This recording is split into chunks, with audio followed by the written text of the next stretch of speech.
Hey, what's up, guys? Ronin man here.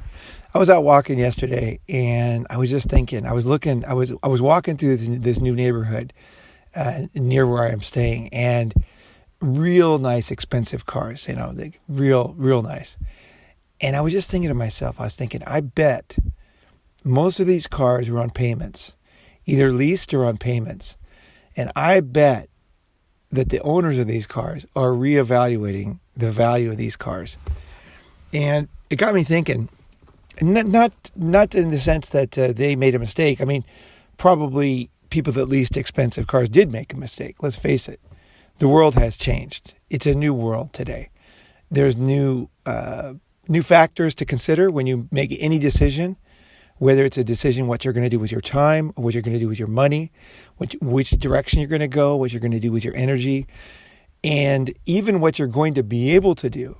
Because I'm not saying you're not going to be able to do anything. I'm just saying that it is changing. And these changes will have a material difference on the outcome of any path you choose. And that creates uncertainty. So in this uncertain environment, many people get frozen. It is a tactic. It's a tactic animals do when they're being attacked. Sometimes they will play dead and kind of be frozen. And then that can be an effective tactic, actually, against predators at times, especially bears. This can be a very effective last resort tactic, but it's not a long-term thing. If you just lay there and play dead for a while, some predator is going to come up and just eat you because you're just sitting there, right? And that's what we saw with birds in New Zealand. Birds had no natural predators, and then the settlers brought in rats on the boat. And the birds, what they would do whenever they were being threatened is they would just stay still. So they would just stand there, without moving. And then what would happen was the rat would just come up and eat the bird, And so finally a predator, and there was a big problem with birds because they had no defense. Every time that they were under attack, they would just stay still. And the rat would just climb over whatever it was, up the tree or whatever, and just eat the bird. And they had to evolve. It took, obviously, I'm sure, many generations and maybe even whole species were decimated by these rats. So there will be a predator who will get you in any defensive position. So that's why you need multiple defensive positions and multiple offensive positions. You need flexibility, and you need to really utilize the full force of your mental and physical capacities and mental, emotional, physical capacities. You really need to maximize everything you have. In other words, whether I use the right words or, whether those are the three things, it doesn't matter. The main thing is you need to maximize whatever you're capable of, and that this will give you the greatest chance to have a good life and also to survive. So basic survival skills and success skills. But I think also there's an enjoyment in doing the best you can. I really do. I think this is one of my basic things in life. It's one thing to win, right? You want to win. But there is a real enjoyment in doing the best you can. There really is. You can see this in a race. You see, let's say there's a race, there's a marathon, and there's 2 or 3 people in the front, and they're all running, and then finally somebody wins, and then you look in the back, and there's some older guy or older woman, and they're just chugging along, and they're just trying to finish. And when they finish, they have the biggest smile on their face, and often they have a bigger smile than the winner. And because they're in a totally different race, they're in a totally different world, and their job is to finish and to do the best they can, for what they have. They might have overcome cancer, they might have overcome some major disease, and they're just in a totally different mindset. And I think that mindset is actually a better mindset than the mindset of winning. This has always been my mindset. My mindset has always been how to maximize whatever it is that I have in life and to do the very best that I can with the things that I have. right? With whatever that is. So if I'm not as tall as somebody else, what is the best I can do? So what moves can I learn? For example, if I'm playing basketball, right? How can I dribble better? If I can't jump as high, if I'm not as tall as somebody else, how can I maximize the things that I was given? Okay, the things that I have, my body, my life, how can I maximize those things? And that gives me enormous satisfaction, actually. Because when I was younger, I used to often look at the things I didn't have, and I would think about those things.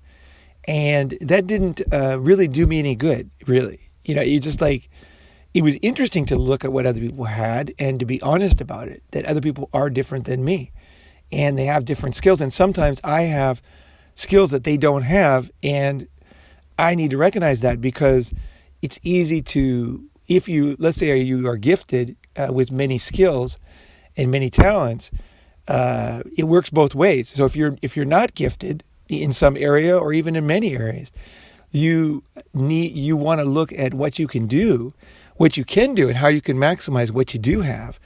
But in the times that you look at yourself and you actually are quite gifted in some area, you say to yourself, that was something I got from the universe, something, it wasn't really my doing. And I'm very grateful for that. I'm very, very grateful. Not in the sense that I'm better, because in the same sense that you're not worse for having weaknesses, you're not better for having strengths. And it's about maximizing the things that you have, whatever that you have. And that's why I like Bruce Lee, because not that the guy's perfect, and I haven't seen the movie Once at a Time in Hollywood, and I don't know that much about him, to be honest. I never met the guy. Right? But I like the idea that I look at him, and I always looked at him, and I thought, that guy's not very big. I remember when he fought Kareem Abdul-Jabbar, in some movie. And I thought, man, Kareem could kill that guy, because he was actually doing martial arts and yoga, and he was like a massive dude, and he was athletic, and he was muscular. I mean, he was just so much, talk about reach. When you talk about arm reach, there's just no comparison, right? So I always thought, obviously that fight scene was for a movie, but I like Bruce Lee because he always did the best with what he had. That's my, if you want to talk about, when I talk about Bruce Lee, I'm not talking about Bruce Lee actually. What I'm talking about is an idea. And the idea is of a man who's given not that much, but he's doing the very best. He's maximizing it. And he really did. He maximized it both in fighting, he couldn't become as muscular, maybe as somebody who's like gifted and very heavily muscled, but he did it with tensile strength and with body fat, and he looked great, right? There's many ways to win, right? There's many ways to look good. He did it the best he could with what he had, and that is so gold, to me. That is gold, you guys. When I meet you guys, when I meet you at, let's say we meet at a summit and I see you, and it's like, it's not about what you have. It's about what you're doing with what you have. That's really what it's about. I'm serious. That is really what it's about. In the end, the game is against yourself. And you find that in isolation. This is where you kind of release a lot of the fake stuff that you had in your life. And you start to face the reality of what you have, right? You can fake it for a long time, and you can even convince other people that you have things you don't have. But in the end, reality hits. And right now, reality is fucking really hitting for a lot of people. And I don't mean like the dumb people. I don't, when I first started thinking about this episode, I was thinking, what are the things that, because obviously a lot of my mindsets turned out to be correct, like Unblackmailable. Like, I'm very grateful that I save money. I'm very grateful that I don't like to sign contracts. I'm very grateful that I've never declared bankruptcy. I have great credit rating and I always pay my bills, but I buy very little on credit. Like in my whole life, I've bought almost nothing on credit. And there's a reason for that. And a lot of the concepts, okay, of my life have turned out to be absolutely very fitting for this era. And I'm very proud of that. But this episode is not about that. Even though that is very true. And being unblackmailable, the concepts that I had for being unblackmailable before the coronavirus and now I would have to say that this is a deeper level of considering for myself, what did I miss? Now that, this was an unprecedented event. It's a worldwide shutdown. And this has, there's just things that are happening right now that have never happened before. I just walk, just everything, you can think of a million, but I walked by an electronics store. Yeah, I sold electronics when I was in college. And I looked in the window, a small electronics shop in my this town I'm in, and I saw all this gear, and it was all aging very quickly. I could see because I sold that stuff, and I'm very aware that it has a very short time. It's attractive for a very short period of time, each model. And this shop, a little shop, right? They had tons of inventory you could see in the window, and I was thinking, man, every day that stuff is becoming irrelevant. And, shops have never had to shut down before. So, all shops all over the world are like, wait a second, inventory is lame. I don't want to have inventory in my shop anymore. So that's one thing that people are reevaluating. So what have you learned? What have you learned? I think one thing I've learned is to put a better name on some concepts. So one of the concepts, like I don't like the concept of minimalism because I don't really, just because there's a name, okay, that describes something that's attractive to you, doesn't mean that you want to take that label on yourself, okay? Be very careful of taking a label, like, okay, I'm now a minimalist. And then all of a sudden you look online, there's a minimalism, there's a trend, and there's a way to think. There's pick and choose. Grab the ideas you like, but be very careful because this is what the tendency to do for humans. We're like, oh, I'm a minimalist, and then they go into, this is my new label, right? But look in there, find what you need, get the fuck out, basically, and I'm not a minimalist, although in many ways you could say, oh, that guy's a minimalist, right? But in reality, my concept is very, very different from minimalism, and very different from isolation and from, the guy who's in the woods with his shed, who makes makes his shoes and, shoots buffalo or something, that is very different than my mindset. Right. And so I also you need to be careful. Like it's this stuff is so tricky to really figure out who you are as a man. It ain't no joke. And to really live the life that you were made to live. That it requires a lot of work and a lot of thinking and a lot of admitting that you're wrong. And that's what I'm talking about here. Where were you wrong? Where were you wrong before? Before, let's say, the isolation started. What concepts did you have? Obviously you're an intelligent man. You've thought about things. Obviously, this is a thinking channel. So, you didn't come here by mistake. You didn't think this was a cat video or, something like that, right? You're like, wow, this is heavy stuff. So you've thought about things. You've considered things. You probably listened to a lot of other, thinking things, read books. And what have you learned? What was wrong? Like that, this is where the gold is now. I could say what I was right about, okay, was unblackmailable. And that's great, and it's nice to pat yourself on the back. It's very important, actually, to see where you're right and to say, you know what? You were freaking right about that. And that is a good thing. But the gold comes in when you constantly look for things that were wrong. And it's not to shame yourself in any way. It's to right the course. So, when they were going to the moon with the Apollo 13, I think they changed course 119,000 times or something. They would go and then it would be wrong and they would change course, right, left, until they finally got to the moon. And it was a very difficult thing because they had very limited fuel. They had limited computing power, less than an iPhone. They had so many, they had to do it perfect. And it was very easy to do it wrong. Even at 1 degree off, and they would have ended up in the middle of space and no way to get back to the Earth because they needed the gravity of the moon to spin around to get the speed up, okay, to get the speed so they could basically slingshot back down to the Earth. So it wasn't like you just like a rocket where you just go straight.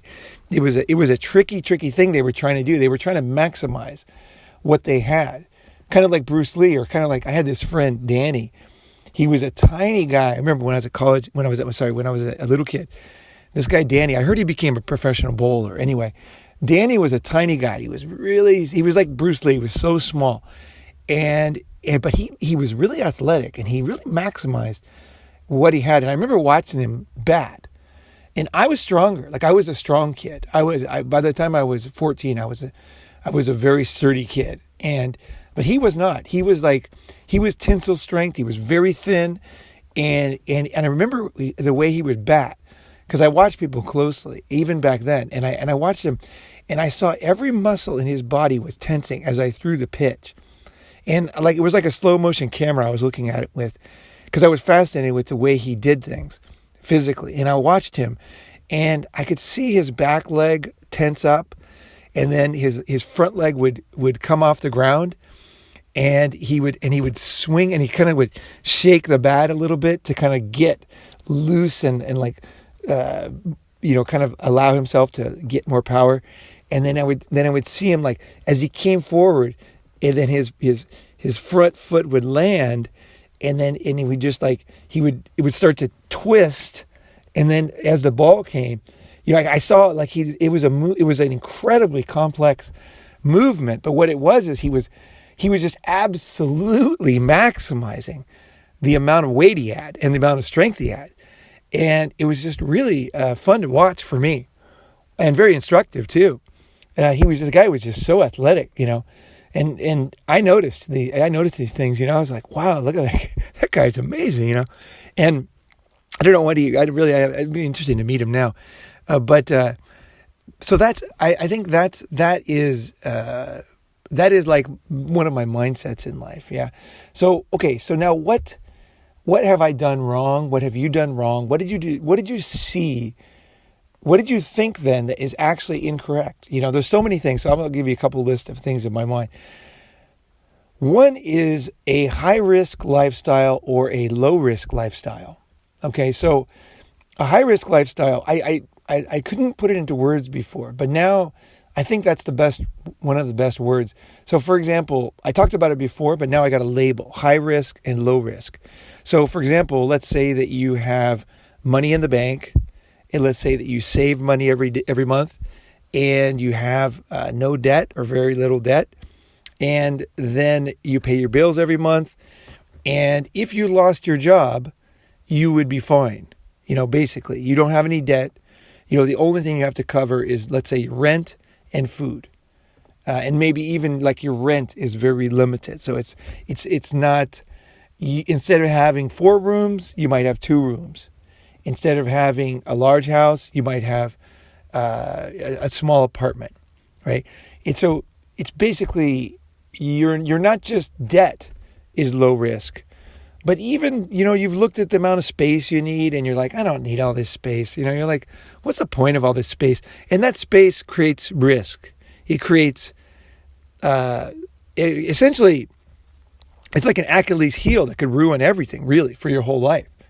That's the way to look at it.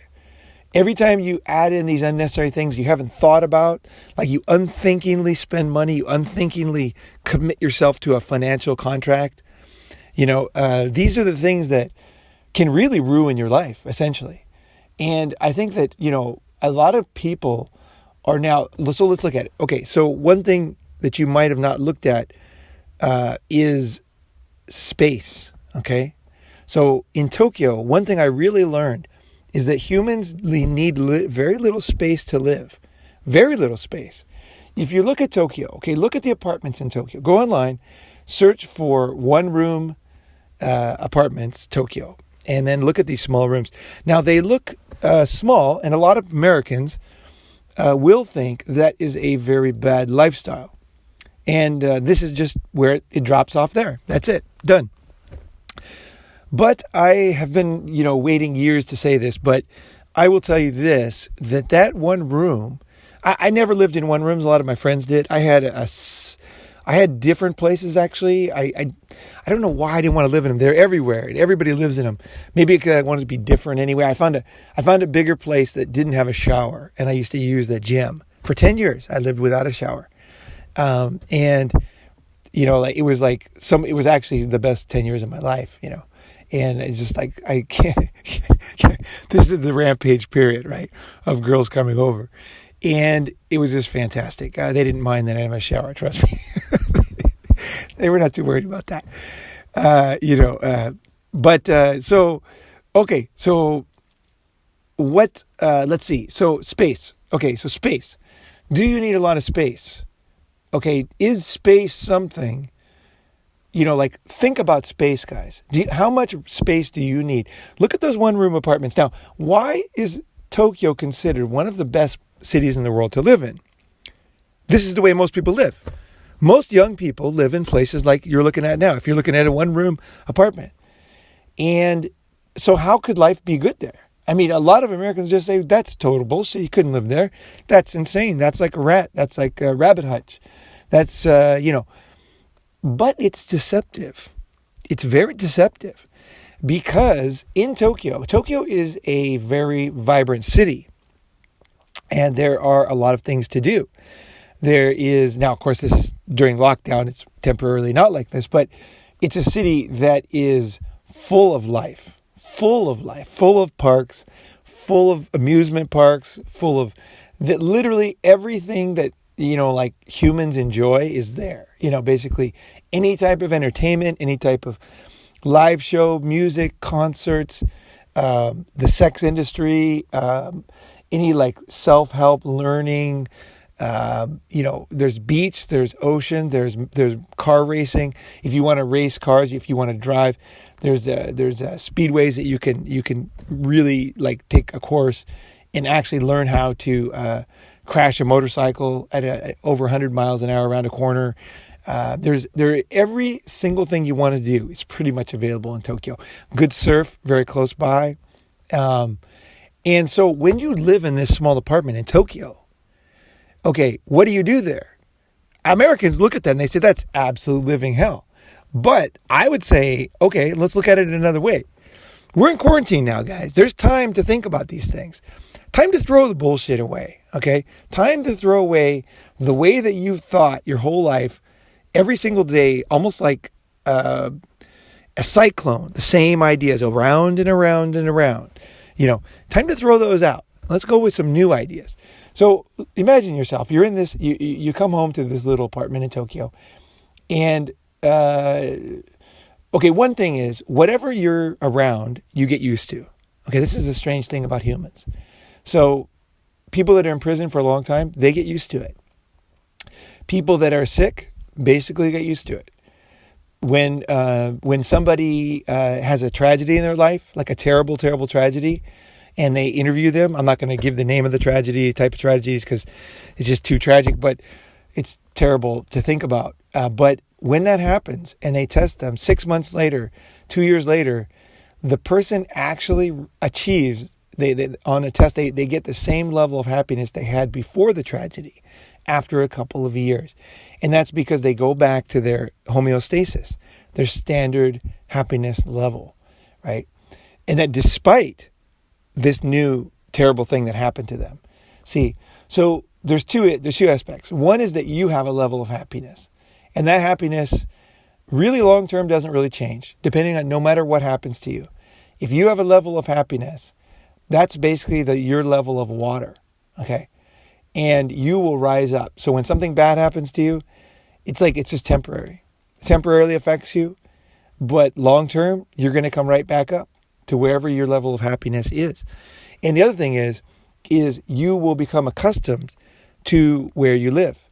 People that were living, say, in the 1600s, if you transported them in today, they would probably say the same thing that you would say about a Tokyo apartment. They'd say, I could never live there. That's insane. That's robotic. There's no trees. There's no rivers.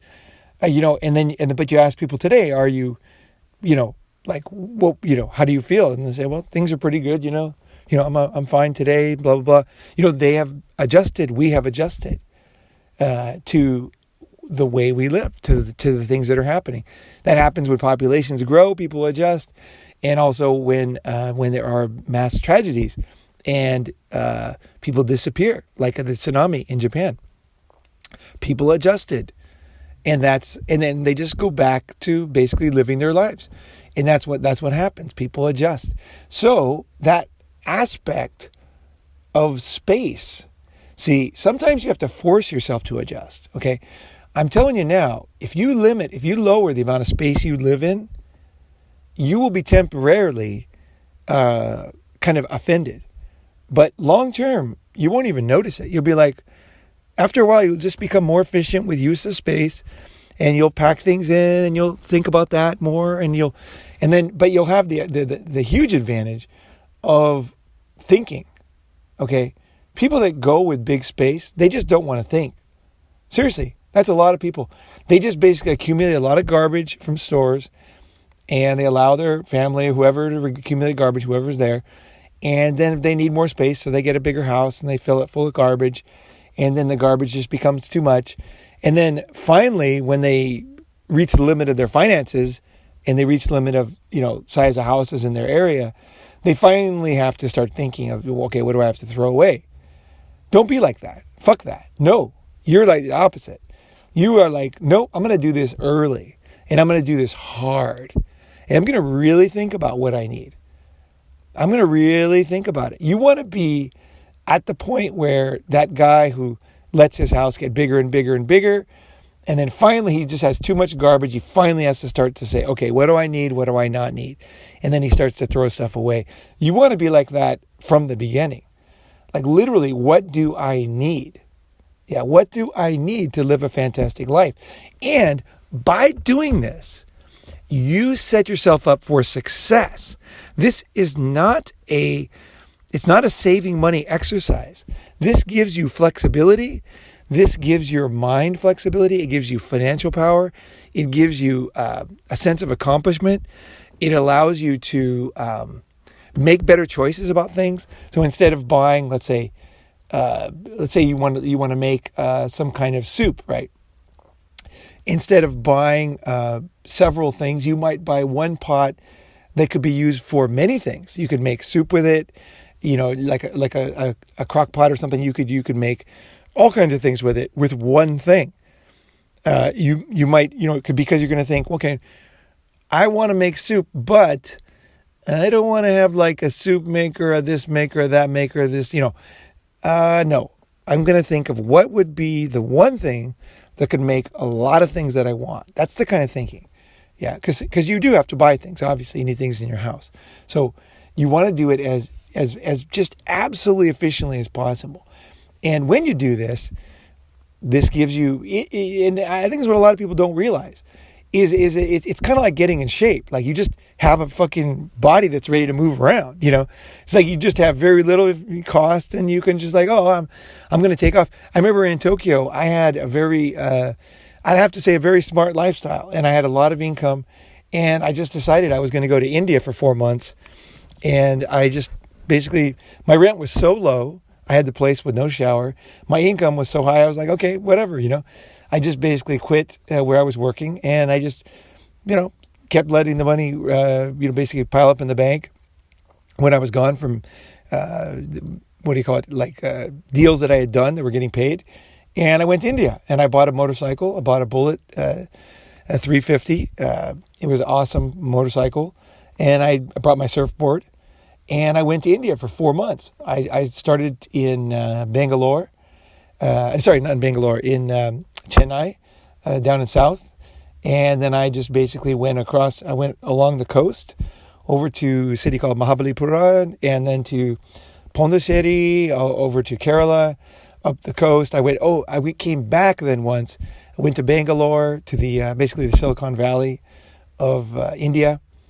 And then I drove back to Kerala, and then up the coast to Goa eventually. And went to many festivals along the way, and like Indian festivals, not music festivals, like basically like traditional Hindu festivals. And they were really awesome, actually. So incredibly mind-boggling, some of these things in the countryside, right? I didn't go to the India I went to is very different than the India a lot of other people go to. I was on a motorcycle. I was completely away from any tourist locations. I didn't take any buses. I didn't go to any famous places. I just drove where I wanted to drive. And I kept it simple because the roads were very complex in India. So what I said is, okay, I'm going to drive along the coast. And that's what I did. I drove along the coast so I couldn't get lost, because the roads are, back then, it was in 99, it was super complex, the roads. I mean, they were like, there was cows sleeping in the roads. There was like farmers, they would put, in the south of India, they would put like 3 feet of rice across the road. And the purpose was they wanted you to drive over it. And that, because they couldn't afford to have a machine to separate the rice, the wheat from the chaff, essentially. And so they would put it on the road to separate the rice from the plant, the wheat from the chaff, and you would have to drive through it. And it was incredible. Like, so many things like that just blew my mind. There was cows sleeping in the road because a cow obviously is sacred. And cows tend to be dark colors, like black. And at night there was no lights. And there was black cows sleeping on a black road with no lights. And I had a motorcycle with not the strongest light you could ever imagine. So, you can imagine there were some crazy experiences I had. Eventually I learned don't drive at night is the best way. Actually, I learned something very valuable. Driving at night is not the best idea in the whole world. Most accidents happen at night. Most terrible accidents. And actually, even in big cities, like most fights, most tragedies happen at night. The people that go to sleep, fairly when the sun goes down, close to that, they go home, they go to sleep, they wake up in the morning. That early to wake, early to rise thing, it worked for farmers. And I'll tell you this, there's some truth to it for city dwellers too.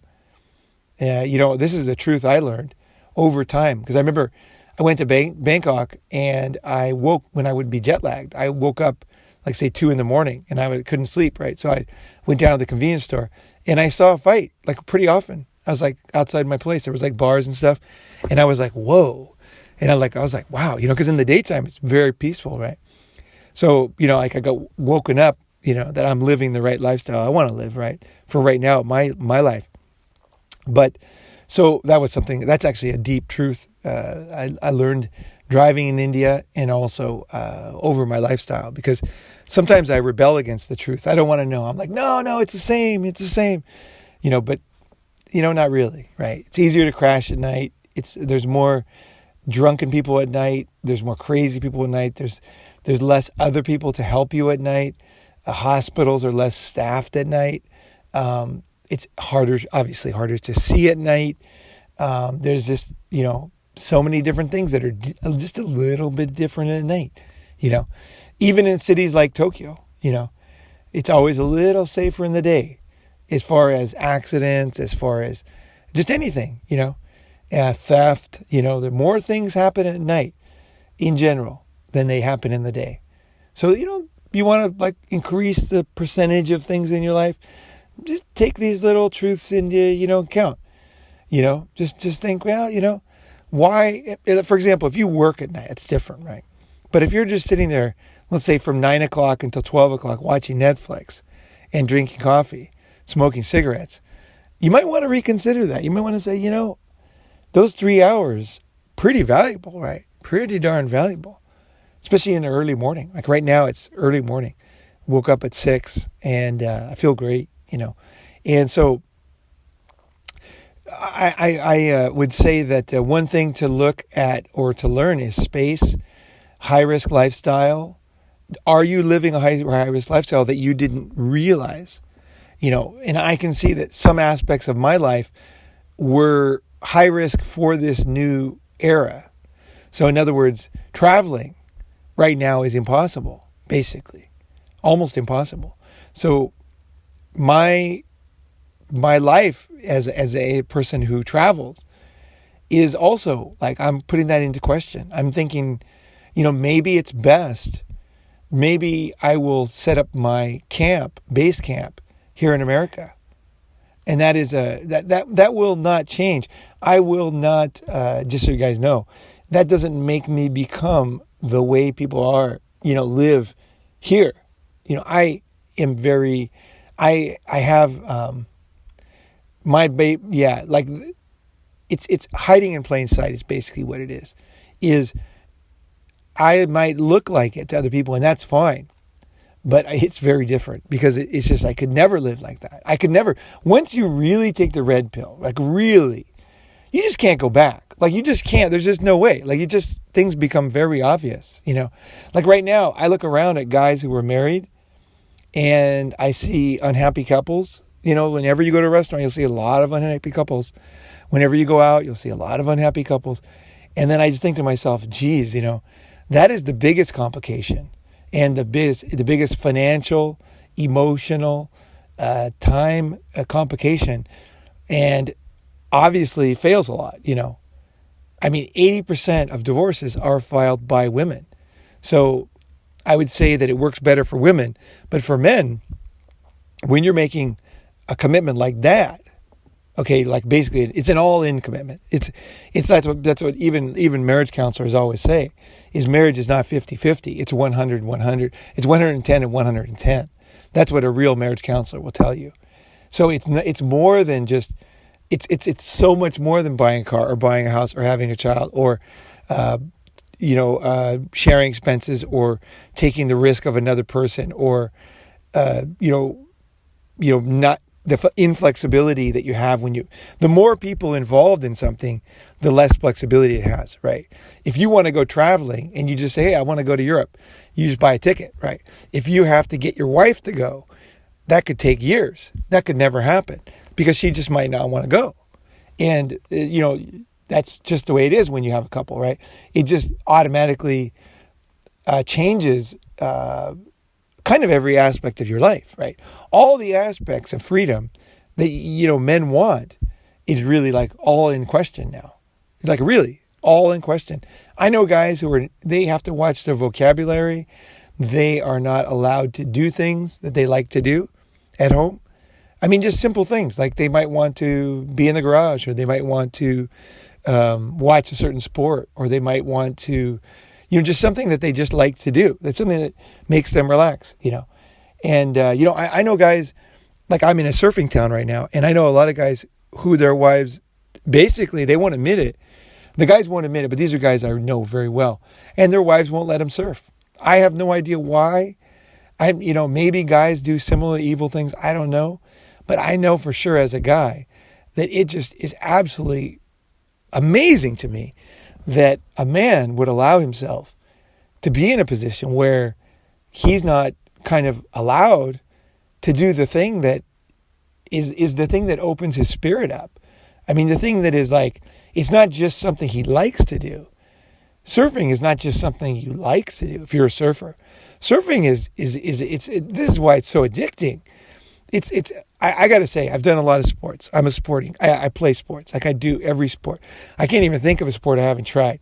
The only sports I haven't tried are things I weren't able to do. I played cricket. I mean, I've tried, I love challenging myself, and I like trying things, right? But I got to say that there is no, in my opinion, and this is not a bias. I mean, this is just straight up. Like, if you eat a lot of food, you're going to find one food that you probably say, this is one of the best right here. It's one of the top, And, I say to you that surfing is like that. And you could say, oh, he's biased because he surfs. I would question that because actually I turn on things. I'm a trader. I'm a turncoat. I could have an idea about something, and as soon as I find out it's not true, overnight I switch. Like literally, I'm just like, I thought that, and I realized that's dumb. That's not good. That's stupid. But I'll tell you something. Surfing it's so much more than surfing, right? For one thing, surfing means the ocean. Surfing means the salt water. It means the saltwater air. It means peace. Because as soon as you start paddling out, you are in a totally different world than you are on the beach. If you ever go swim in the ocean, just feel what I'm talking about. Stand on the beach with people. Okay, let's just say you're swimming. And stand on the beach with people and just look at everybody talking about politics or whatever they're talking about.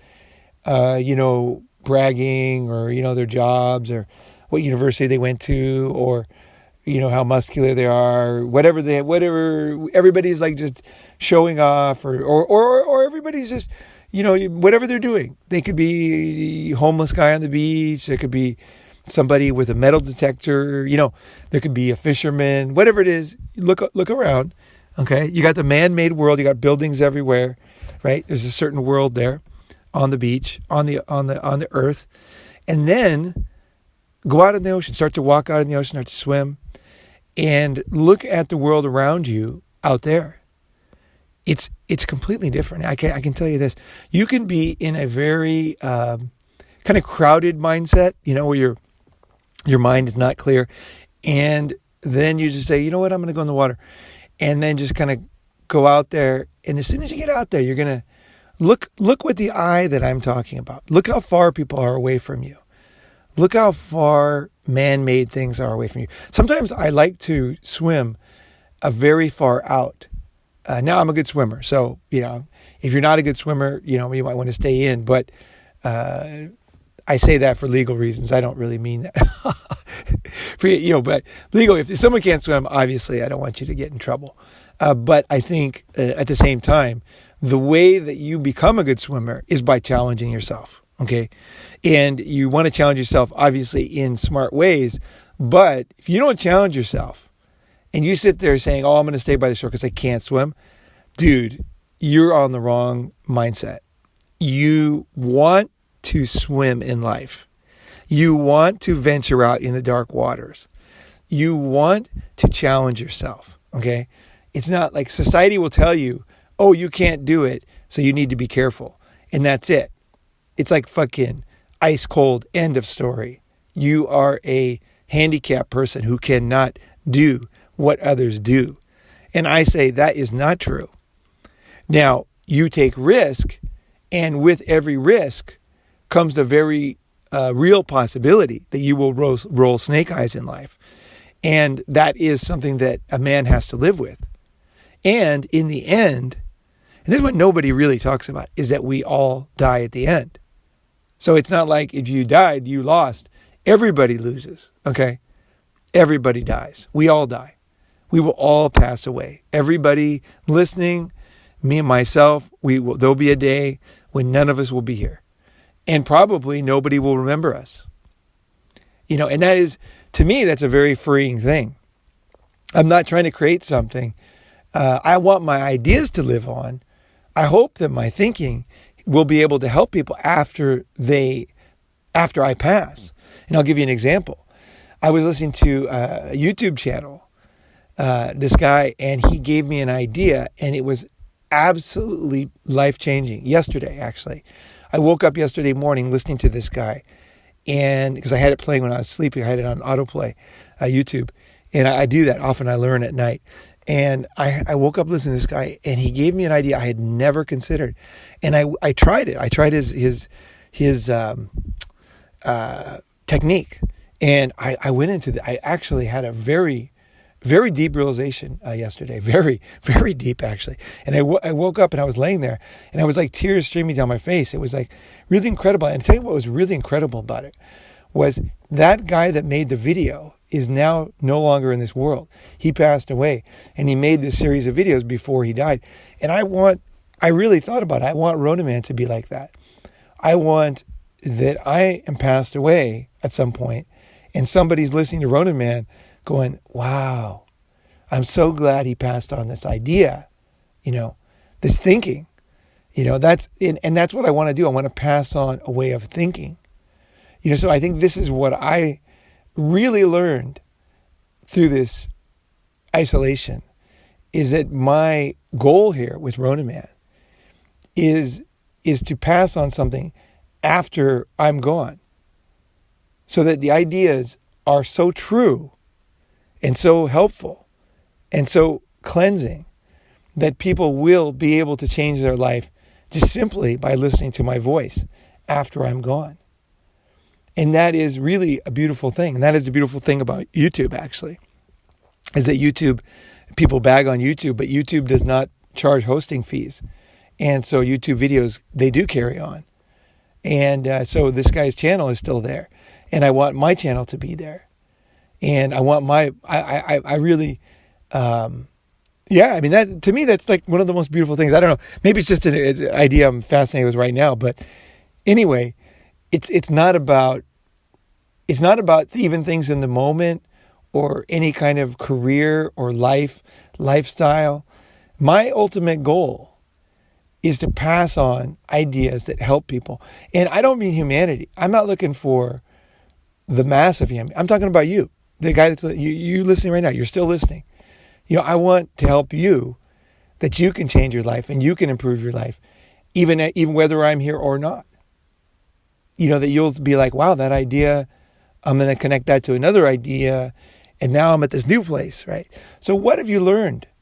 What have you learned from this time in isolation? And I don't mean like, you might have not, like, I guess, come to any realization like I came to, my realization that I want my ideas to go on YouTube after I'm gone. But what about yourself? Like, take the time and to start to, I guess, in your mind, put yourself next to Walden Pond, okay, like Henry David Thoreau, and, walk around the pond. He took 2 years of isolation, and he wrote that book, Walden, and that book changed his career too, because until then he had been a financial failure. But that book went ballistic, because essentially, I believe what happened was he found his true purpose. What is his true purpose? His true purpose was that book. And people resonated with that. And it made him a financial success too. But I guess, from what I know about the guy, from what I've read about the guy, he literally didn't even really care that much. I mean, he probably enjoyed having some success, but the guy that was not his goal. His goal was to find his true purpose. And you can see it in what he discovered. Because as a writer, it would have been easy for him to go another way, where you write whatever people want you to write or whatever is popular at the time.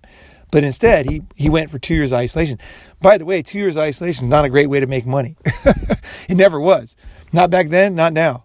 The good way to make money in society is to run around, do what everybody wants you to do, and make people happy, and all this kind of horse shit, and instead he went into the deep, I call it the death of a man.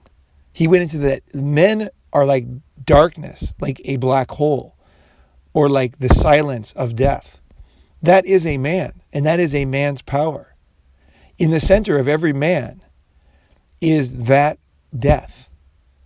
That absolute, there is no sound, there is no reflection. It's like an absolute silence and peace and wisdom inside of every man. And I believe that's very different from women. And I don't mean that in a derogatory sense at all. Not at all. A woman is much more like a fire. And this has been said before, but I really believe this is true. Women are full of energy. And I'm talking about the good side of femininity, the real femininity. Femininity is like a flame. It is burning. It is bright. It is reaching. It is consuming. It is, in a sense, optimistic. It's dancing. It's an energy. And a man is like a total silence, a total peace, a total wisdom, a deep, not a wisdom like knowing what to do, but you get what I'm saying. It's like, in some ways, it's like an eerie darkness. And in that eerie darkness, the truth is obvious. It jumps out at you. It's right there. And you knew it all along. So what did you learn in isolation?